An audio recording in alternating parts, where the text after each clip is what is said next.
Good morning, students of class 4. Students, I'm sure all of you are fit and fine. Students, in my last video, I had started with exercise 1 of Unit 7 interrogative sentences, and I had explained and written the first 11 sentences of exercise 1. Now today I'll be continuing with the remaining one sentence of exercise 1, and then I'll explain the other exercises. So all of you, please take out your English grammar book and turn to page number 26, Unit 7, interrogative sentences.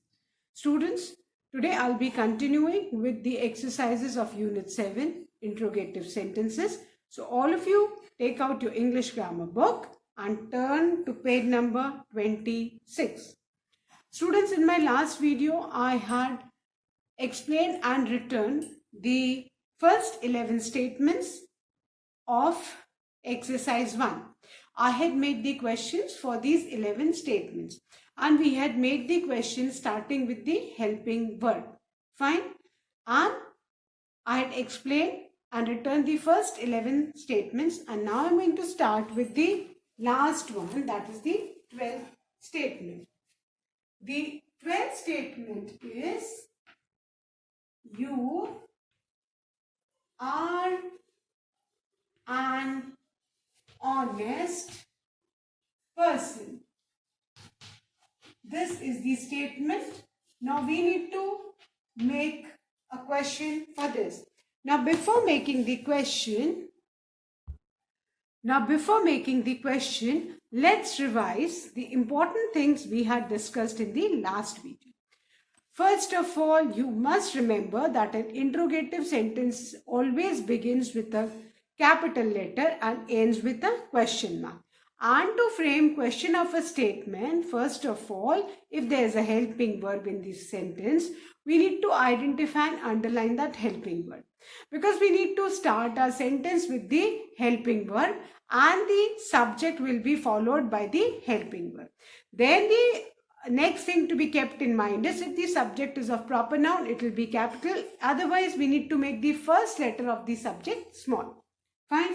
So, in this particular sentence, students, we need to first of all identify and underline what the helping verb.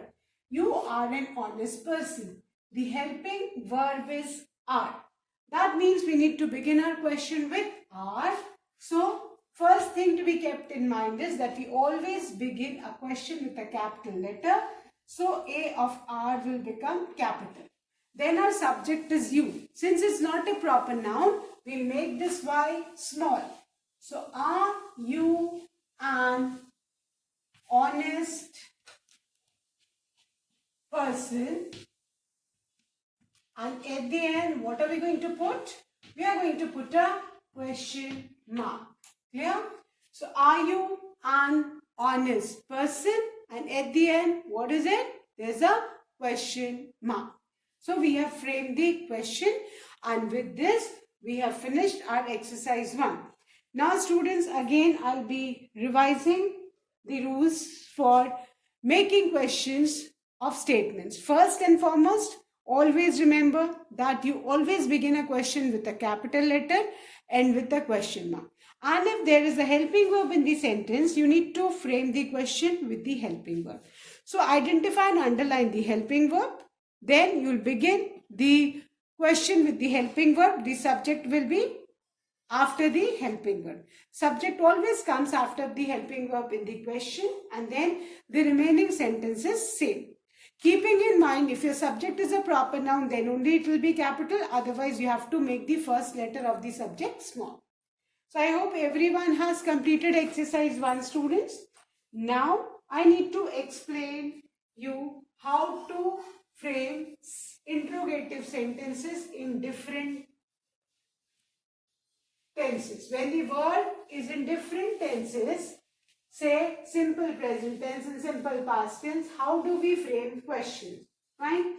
अब हम पहले मैं आपको ये समझाऊंगी कि आपको questions अगर sentence simple present tense में है तो क्वेश्चन कैसे फ्रेम करना है, सिंपल पास्ट में है तो कैसे फ्रेम करना है. Fine. Now example. Now let's take the first example as he reads fluently. Fine. ये हमारा सेंटेंस है. अब कभी भी बेटा इसमें तो कोई हेल्पिंग वर्ब है ही नहीं. अब इसका आपको अगर क्वेश्चन बनाना है, अभी तक तो हमने इस एक्सरसाइज में पढ़ा था कि जिस सेंटेंस में हेल्पिंग वर्ब है उसका क्वेश्चन बनाना है, तो हेल्पिंग वर्ब से we'll start the question and we can frame the question easily. But sentences which do not have a helping verb, उनका हम कैसे करेंगे? उसके लिए हमें सबसे पहले सेंटेंस का टेंस पता होना चाहिए. फाइन. और टेंस किससे पता लगता है? वर्ब से. So first of all what you need to do is you need to identify the verb in the sentence. He reads fluently. इसमें verb क्या है? reads. अंडरलाइन करो. ठीक है. जैसा कि हमने यूनिट 6 नेगेटिव सेंटेंस में मैंने आपको समझाया था कि नेगेटिव सेंटेंस में भी वर्ब हमेशा क्या रहता है? रूट फॉर्म में रहता है. वैसे इंट्रोगेटिव सेंटेंस में भी वर्ब किस में रहता है? रूट फॉर्म में रहता है. नेगेटिव में क्या लगता है? डू नॉट, डज नॉट और did not, depending upon the tense. याद आया कुछ? सेम वे इंट्रोगेटिव में भी मिलता जुलता ही है रूल. ठीक है. अब थोड़ा सा नेगेटिव सेंटेंस अगर अच्छे से समझा होगा तो आराम से आप कर लोगे. ठीक है. अब ही रीड्स फ्लुएंटली, इसमें वर्ब हमने अंडरलाइन किया. वर्ब क्या है? रीड्स है. रीड्स में एस लगा है. रीड्स वर्ड में एस लगा है, विच इंडिकेट्स कि ये किस में है? विच इंडिकेट्स कि ये सेंटेंस आपका सिंपल प्रेजेंट टेंस में. किस में है बेटा? सिंपल प्रेजेंट टेंस में है. ये हमारा सेंटेंस सिंपल प्रेजेंट टेंस में. ठीक है ना. सिंपल प्रेजेंट टेंस में सब्जेक्ट वर्ब एग्रीमेंट क्या होता है कि अगर आपका सब्जेक्ट सिंगुलर है तो वर्ब में एस लग जाता है. अब हमें जब इसका क्वेश्चन बनाना है तो आपको सिंपल प्रेजेंट टेंस में, जैसे कि हमने नेगेटिव में देखा था कि हम क्या यूज करते हैं? डज और डू. ये हम डज और does not, do not negative में हमने देखा था ना, नेगेटिव सेंटेंस बनाते हैं. अब उसी का आपको नॉट हटा देना है क्योंकि नेगेटिव तो है नहीं, ये इंट्रोगेटिव सेंटेंसेस है, तो हमको डज और डू लेना है. बहुत सारे रूल्स नेगेटिव सेंटेंसेस वाले ही आपको याद रखने हैं. वो रूल क्या है कि आपका अगर सब्जेक्ट सिंगुलर है और सेंटेंस आपका सिंपल प्रेजेंट टेंस में है तो आप डज से स्टार्ट करेंगे ना. सब्जेक्ट अगर हमारा क्या क्या हो, ध्यान रखो. ही, शी. ठीक है. ही, शी सिंगुलर नाउन हो.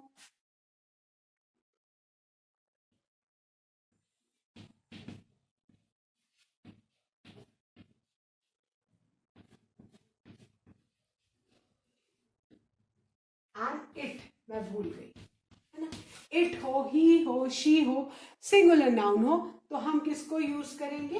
डज को यूज करेंगे. ठीक है. हम अपना क्वेश्चन किससे फ्रेम करेंगे? डज से. वेयर एज अगर हमारा सब्जेक्ट प्लूरल नाउन हो,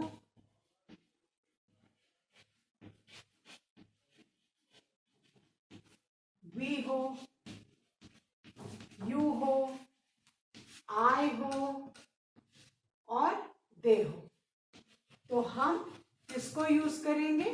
हम डू को यूज करेंगे. क्लियर.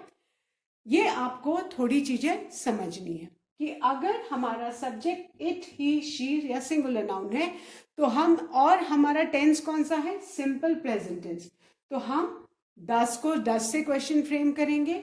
और अगर हमारा सब्जेक्ट प्लूरल नाउन हो, वी हो, यू हो, आई हो, दे हो, तो हम डू से क्वेश्चन स्टार्ट करेंगे. ये अगर समझ गए तो फिर कंफ्यूजन बिल्कुल नहीं होगा. डज और डू नेगेटिव में भी मैंने समझाया था. Does not, do not, depending upon the subject and the tense, है ना. अगर सिंपल प्रेजेंट टेंस है, सब्जेक्ट सिंगुलर है, तो हम डज नॉट यूज करते थे नेगेटिव में, सेम वे बस नॉट हटा देना है।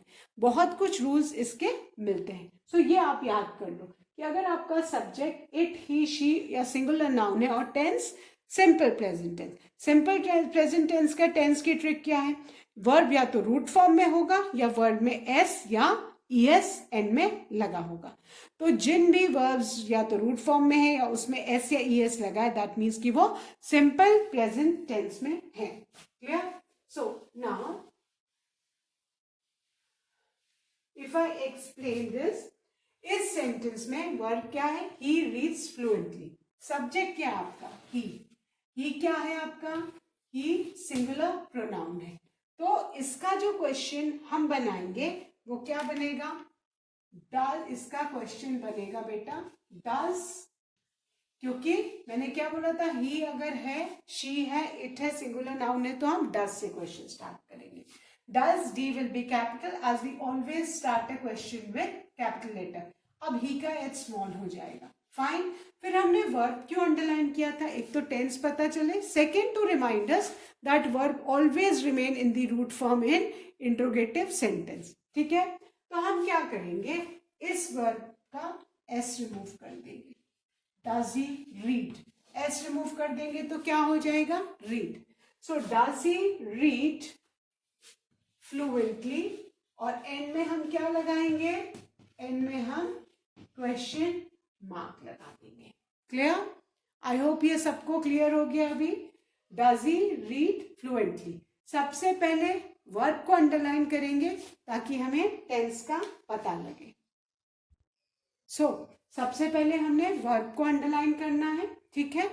उसके बाद टेंस देखना है, टेंस देखने के बाद सब्जेक्ट देखना है, अकॉर्डिंगली हमको डू या डज या डिड लगाना है। बट क्योंकि हम सिंपल प्रेजेंट टेंस की बात कर रहे हैं तो इसमें डू या डज ही क्वेश्चन स्टार्ट होगा। डज से स्टार्ट होगा, एंड में क्या होगा? Question mark. Now the next example, I go to gym. Fine. ये नेक्स्ट एग्जाम्पल है, I go to gym. Now, इसमें हमने 10 से क्यों स्टार्ट किया था? क्योंकि हमारा सब्जेक्ट सिंगुलर था। अब यहाँ पे भी देखो, यहाँ पे सबसे पहले हमें क्या करना है? एज पर द रूल हमें वर्ब को आइडेंटिफाई करके अंडरलाइन करना है, बिकॉज वर्ब भी बताएगा हमको कि टेंस कौन सा है ना। आई गो टू जिम, गो है, रूट फॉर्म ऑफ वर्ब है, दैट मीन्स कि अगेन ये किस में है? सिंपल प्रेजेंट टेंस में है। हमारा सेंटेंस किस में है बेटा? Simple present tense.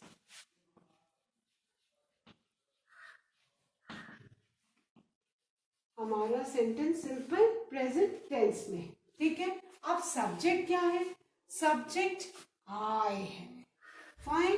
अब आई है, आई के साथ हमेशा हम जब इंट्रोगेटिव सेंटेंस फ्रेम करते हैं तो हम डू यूज करते हैं, ठीक है। आई के साथ, दे के साथ, वी के साथ, यू के साथ एंड प्लूरल नाउन्स के साथ हम क्या यूज करेंगे? कौन सा हम यूज करेंगे? Word do. So do, अब I is always remain capital. I just हमेशा, whether it comes in the beginning of the sentence, middle of the sentence or end of the sentence, I is always capital. तो हमारा sentence क्या हो जाएगा? Do I go to gym? And at the end, what do we need to put? A question mark. Always remember that you begin a question with a capital letter, end with a question mark. Singular is always written capital wherever it comes in the sentence.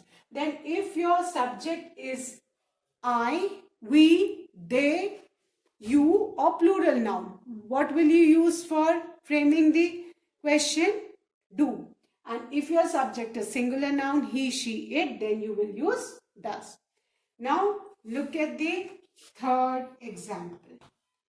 That is postman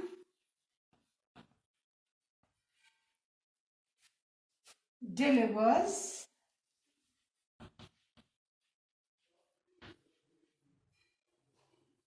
our letters.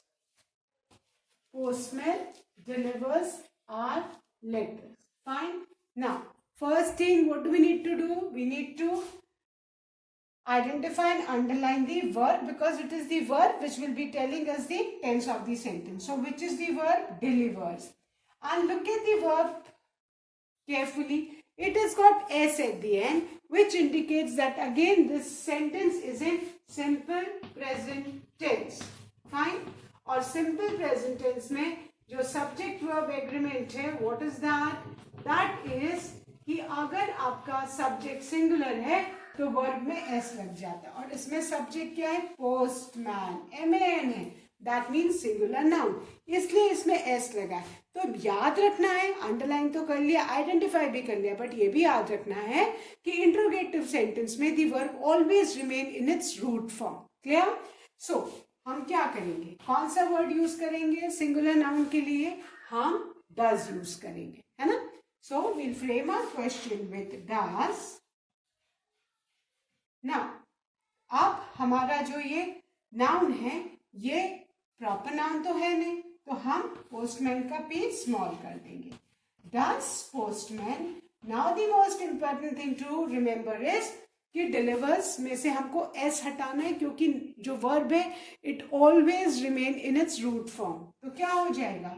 Does postman deliver.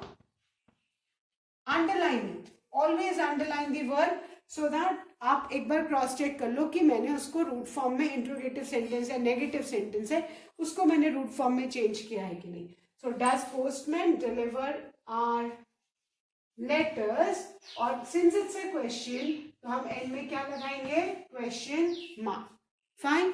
So simple present tense में सबसे पहले आपको verb को देखना है, क्योंकि verb को identify करोगे तभी तो टेंस पता चलेगा. Then the next thing to be kept in mind is कि verb always remains in its root form in the interrogative sentence. Fine. You always begin your question with capital and end with a question mark. Fine. And if it is in simple present tense, your subject will decide that whether you have to use do or does to begin your question. Clear? Now I'm going to erase this and I'm going to explain more examples so that the concept gets more clear to you.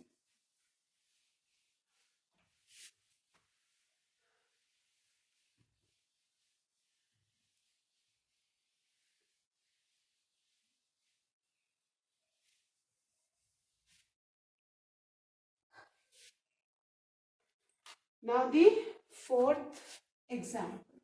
The fourth example is they manufacture. Manufacture मतलब बनाना.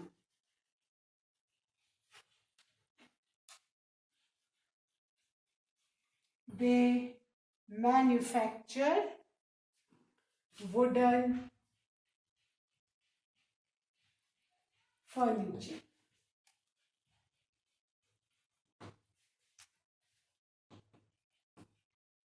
Fine. Now, what do we need to do? First of all, हमें क्या करना है? Verb को identify करके underline करना, because verb से ही तो हमको टेंस पता चलेगा. So, which is a verb in this sentence? Manufacture. The word manufacture is in root form, which indicates that a sentence is in simple present tense. हमारा sentence किस में है बेटा? Simple present tense में है. Fine. क्योंकि manufacture root form में है और रूट फॉर्म में वर्ब किस में होता है? सिंपल प्रेजेंट टेंस में. Now the second thing which we need to keep in mind is we need to look at the subject. Subject क्या है? दे है. दे क्या है? प्लूरल है ना. दैट मीन्स हमको क्या यूज करना है क्वेश्चन के लिए? डू. ठीक है. अब हमारा अगर सब्जेक्ट प्लूरल होगा तो हम अपना क्वेश्चन किससे बिगिन करेंगे? Will begin from the word do. So do's D will be capital. So do, then T of they will become small as it's not a proper noun. पूरा sentence same रहता है, ये ध्यान रखो. Interrogative sentence में बस do और does लगाना. इसमें एक वर्ड बढ़ेगा जिसमें हम डू और डज या डिड लगाएंगे. हेल्पिंग वर्ब में तो हम काउंट कर रहे थे कि सेम नंबर ऑफ वर्ड्स होते थे सेंटेंसेस में, बट जहाँ पे हेल्पिंग वर्ब नहीं है वहाँ पे हमको डू डज डिड लगाना है. डिपेंडिंग अपॉन द टेंस वहाँ पे आपका एक वर्ड ऐड हो जाएगा. वो क्या होगा? do. बाकी the order of the sentence will remain the same. ठीक है, so they का t small हो जाएगा. Do they manufacture, manufacture root form में already है, manufacture is already in the root form, so no change, but underline to cross check. So do they manufacture wooden furniture? And at the end, what do we need to put after the question is over? We need to put a question mark. So हमारा sentence क्या हो गया? Question: do they manufacture wooden furniture? Clear? Now, the fifth sentence, that is, she saw the red fort. She saw the red fort. This is our sentence. Now, first thing, what do we need to do? We need to identify and underline the verb so that we come to know the tense of the sentence, which is the verb saw. Fine. अब saw है, that means कि हमारा sentence past tense में है, क्योंकि see का past tense होता है saw. See, saw. अब saw word है, that means कि हमारा जो sentence है वो past tense में है. So we'll write simple past tense. हमारा tense sentence का क्या है? Simple past tense. फाइन. अब हमको याद रखना है कि क्वेश्चन जब भी हम फ्रेम करेंगे तो हमें हमेशा वर्ब को रूट फॉर्म में रखना है, एक इसलिए. दूसरी बात, सिंपल पास्ट टेंस में आपका सब्जेक्ट कोई भी हो, हमारा जो क्वेश्चन किससे स्टार्ट होगा? डिड से. हम किससे स्टार्ट करेंगे? डिड से. सिंपल पास्ट टेंस में हमें, सिंपल प्रेजेंट टेंस में तो सब्जेक्ट के हिसाब से डू और डज यूज करना है, बट सिंपल पास्ट टेंस में हमको ब्लाइंडली डिड से क्वेश्चन स्टार्ट करना है, irrespective of the subject. So did, she का एस स्मॉल हो जाएगा. नाउ अब क्या मैंने बोला था? Always remember that the verb always remain in the root form in the interrogative sentence. Question में वर्ब हमेशा रूट फॉर्म में रहता है. तो सॉ का रूट फॉर्म क्या है? सी. सो हम एक तो इसको अंडरलाइन करेंगे, इसको अंडरलाइन करेंगे, इसलिए अंडरलाइन करेंगे ताकि हम क्रॉस चेक कर सके कि हमने अपने वर्ब को रूट फॉर्म में लिखा है कि नहीं. Negative sentence and interrogative sentence, the verb always remain in the root form. So did she see the Red Fort? This is our question, and at the end what do we need to put? We need to put a question mark. So I hope clear. Did is always used with all these sentences which are in simple past tense. We use did to frame the questions. ठीक है? Clear? Now the sixth one. We occupied our seats. Now look at this sentence. We occupied our seats. Which is the verb in this sentence? Occupied. Occupied में last में ed लगा है. That indicates कि ये किस में है? Simple past tense में. अब simple past tense में हमारा सेंटेंस है, दैट मीन्स कि हमको इसको किससे बिगिन करना है? We need to begin it with the word did. ठीक है? So we start a question. Did, we का डब्ल्यू स्मॉल हो जाएगा. अब हमने ऑक्यूपाइड को क्यों अंडरलाइन किया? एक तो जानने के लिए कि ये वर्ब किस टेंस में. The second thing to know is this, keep in mind is we need to bring back the verb to its root form. उसके लिए आपको स्पेलिंग्स में थरो होना जरूरी है. Now occupied का root form is occupy. Fine. Occupy क्या है? root form occupy. तो हम इसको root form में लेके आए, id रिमूव करके y लगाए. तो did we occupy our seats? and at the end question mark. ठीक है. Did we occupy our seats? मतलब हम अपनी सब सीट्स पे बैठ गए हैं कि नहीं. ऑक्यूपाई करना मतलब कि आप अपनी सीट पे बैठ गए हैं कि नहीं. Fine. So did we occupy our seat. Simple past tense में तो हमने डिड से स्टार्ट किया. Verb always remain in its root form in the interrogative sentence, and at the end what do we need to put? Question mark. So आपका अगर tense simple present tense है तो आपको डू और does depending upon the subject question start करना है. Keeping in mind the verb always remain in its root form और end में आपको क्वेश्चन मार्क लगाना है. Clear? So I am going to erase these examples and write some more.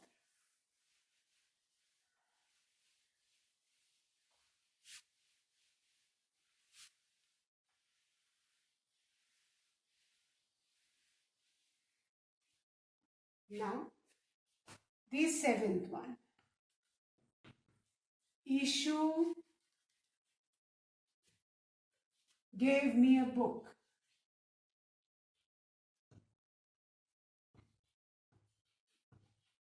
Ishu gave me a book. Fine. Now, look at this sentence and identify and underline the verb. Ishu gave me a book. Which is the verb in this sentence? Gave.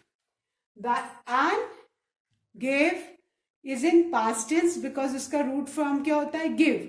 Give का past form gave है, which indicates कि ये क्या है? Sentence is in simple past tense.